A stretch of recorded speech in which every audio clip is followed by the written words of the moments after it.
Titigan mo lamang ito sa loob ng iyong cellphone. Titigan mo lamang ito upang mababalisa siya o hindi siya mapakali hanggat hindi kanya makikita. Hello mga guys, kumusta kayo? Panibagong araw, panibagong video na naman tayo. And sa araw na ito ay isa na namang video ang aking ituturo sa inyo na simpleng gabay o simpleng pamamaraan na makakatulong sa atin. At bago ang lahat, gusto ko lang mag-disclaimer sa mga taong hindi naniniwala at hindi gusto ang mga kagaya nitong video. Please skip this video and maghanap kayo ng videos na gustong gusto nyo dahil ang video na ito ay para lamang ito sa mga taong naniniwala and gusto mag-try. Sa lahat po ng mga nagko-comment po dito sa aking video dito sa loob ng aking channel, mag-iingat sa lahat ng mga nagre-reply sa inyo na dinadala kayo sa kanilang WhatsApp, Imo app upang makaiwas po tayo sa scam.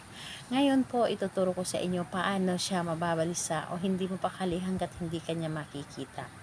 Ito ay pwedeng gawin sa parehas ang kasarian, babae ito babae, lalaki ito lalaki, and syempre sa ating babae at lalaki na mag-partner.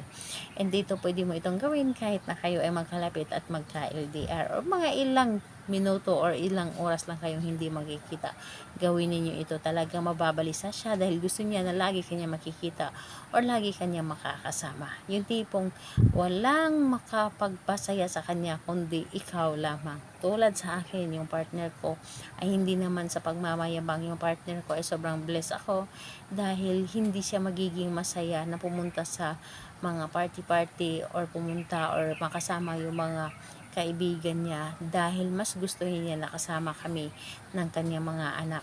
So, sobrang napaka-blessed dahil nga sa mga ginagawa ko is siya po ay napaka sa amin, yung tipong kung saan man siya pupunta kailangan nandoon din kami dahil hindi siya magiging masaya kung hindi niya kami nakakasama. So ayun po, ganito po ang inyong gagawin. So wala kayong ibang dapat na ihanda kundi yung cellphone lamang ninyo. Cellphone lamang ninyo na kung saan nandoon yung larawan ng inyong partner, yung taong minamahal ninyo na gusto ninyo na lagi ninyo siyang kasama. So ganito, titigan ninyo ng mga ilang segundo or titigan ninyo yung kanyang larawan sa loob ng inyong cellphone, yung tipong titig na with feelings, naramdamin ninyo kung gaano nyo siya kamahal, yung sobrang mahal na mahal ninyo siya. Titigan nyo po ito. So ngayon, kapag natitigan nyo na ito, sasabihin mo lamang ito or ibubulong mo lamang ang inyong nais. Halimbawa na lamang kung ano man yung tatawagan ninyo, mahal, yung pangalan niya at apelyido.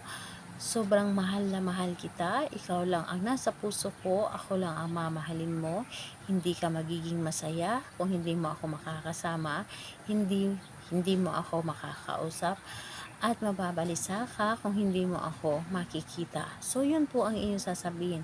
Kung baga sasabihin po ninyo kung ano man yung tawagan ninyo, at isunod yung pangalan at isunod yung inyong nais. Kailangan with feelings talaga kung gaano nyo siya kagusto, na hindi mo gusto na malayo siya sa buhay mo, hindi mo gusto na mawala siya sa paningin mo. Yun po ang sasabihin ninyo.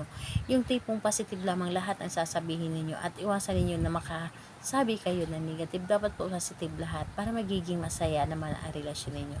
So ayun po, salamat. And kung magtatanong ka kahit or ano bang araw pwede itong gawin, kahit anong araw at oras pwede mo itong gawin as long na gustong gusto mo ito. So ayun po, salamat po sa inyo. Bye bye everyone, God bless us all.